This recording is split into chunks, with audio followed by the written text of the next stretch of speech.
Oh, hey there, Persona kids, and welcome back to Three Souls Tuesdays, where we watch Persona 3 Souls every 2 weeks, together, like bros! Last time, Jim got shot with a laser, and Megan took the gang back to her house in rural Colorado. Will everything be hunky-dory? Find out today on Persona 3 Souls, only on 4Kids. What the hell was that? So everyone is gathered around a sleeping Jun, who seems to be recovering nicely since the doctor came and took care of him. Shin thanks Megumi for helping them out like this, but is it just me or does something seem strange between Megumi and her parents? While Akihiko is examining pills, yep, those are pills, Ito talks about how much it sucks that normal people are useless in a fight against Persona users, and Akihiko tells him it's entirely possible Ito would have had powerful Persona abilities when he was younger, as a normal person subjected to the attack he got hit with last night would have gotten apathy syndrome for sure. So yeah, sorry Ito, younger you might have had awesome superpowers. The guys are all passed out, and the girls joke that they had beds set up upstairs, but Konoru points out they're probably exhausted from all the fighting they did that neither of them helped out with. Megumi finally thinks to actually ask Konoru what she's doing here since she wasn't invited, but the two are cut off by Inui. So Megumi, why don't you want to use your persona like the other kids? You ashamed of your body? You afraid it'll kill you? Some personas do try to kill their owners. I don't know, yours seems cool. Well, good night. Megumi can't sleep, so she stares wistfully out the window and has memories of a pretty fun party.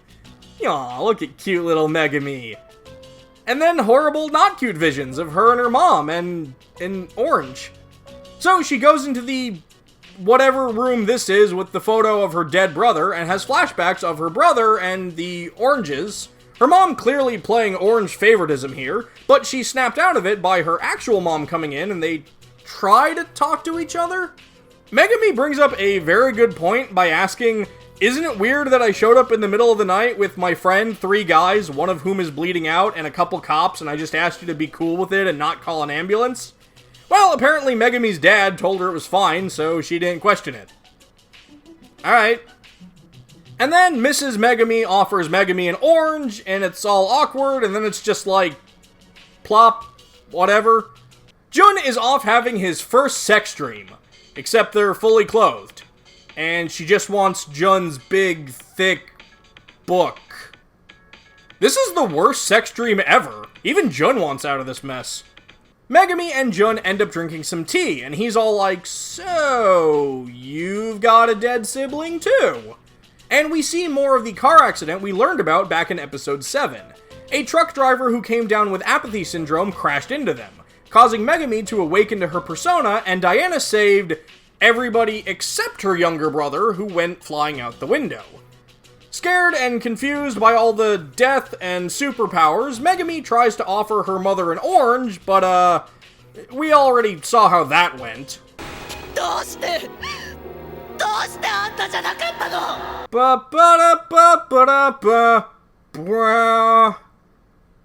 this is a somber episode. Comedy! We also find out that Megumi's mom is actually her stepmom, and her brother was only her half-brother, which confuses me because Megumi and her brother look alike, but look absolutely nothing like their dad. So I guess the pink anime hair gene is recessive or something. Megumi worries that her brother died because of her, and she's scared that maybe she did it all subconsciously. It's not that she couldn't have saved her brother, but that she didn't, because she was jealous of her mom's favoritism towards him. The next morning, Megumi and Konoru are preparing breakfast when Konoru notices the photos of Megumi's mom dancing, and tells her that must be why Megumi joined the dance club at school, which apparently her mom knew nothing about. Huh.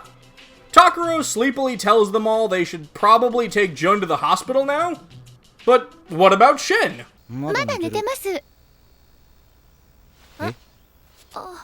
I ship it.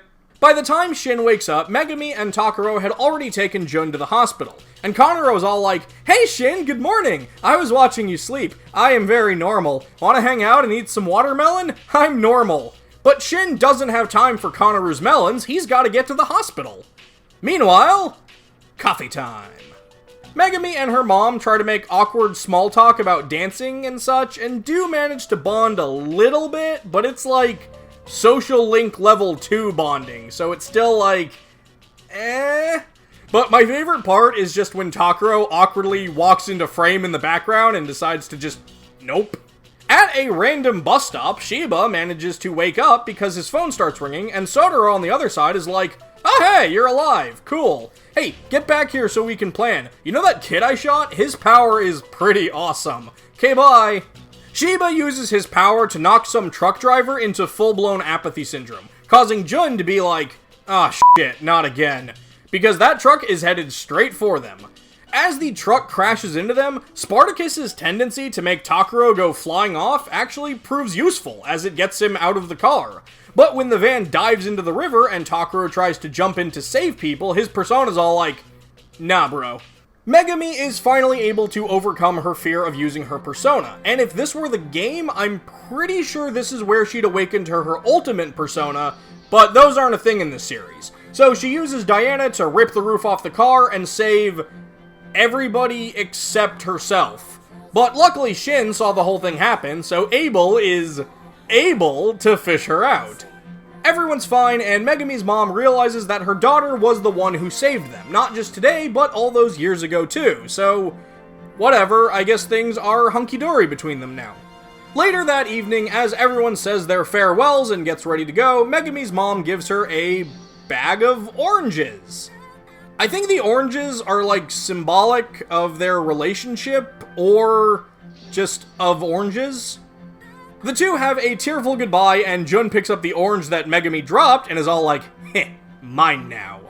On the train ride back, everyone is happy and laughing, and everything is good. Megumi gives Shin an orange. Hi, Mika. Oishii wa yo. Hey, I just said that.